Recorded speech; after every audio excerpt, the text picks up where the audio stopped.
I've used the word hierarchy a few times previously. If you don't know what that means, it relates to importance. Things that are higher in the hierarchy are more important.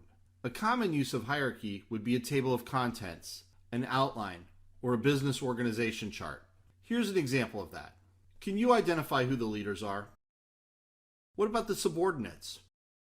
My guess is probably not. Your brain is naturally looking for patterns. On the screen, there are women and there are men. There are 3 women and 4 men. The women are wearing red and the men are wearing black.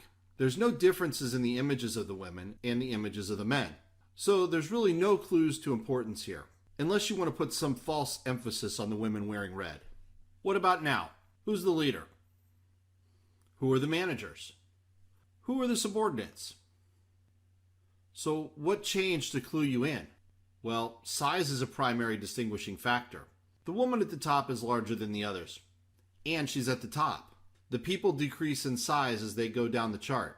That signifies to your brain that they're probably subordinates and possibly less important.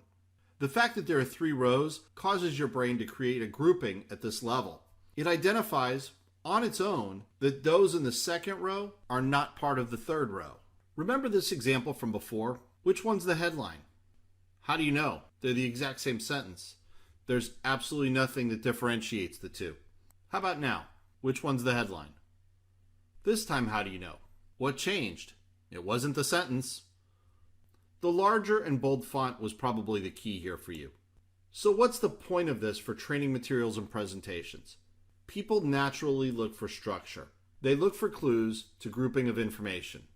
They skim when they read, and therefore, if you can provide those clues and remove the barriers to understanding, people won't make false jumps of intuition because you didn't give them the necessary visual information.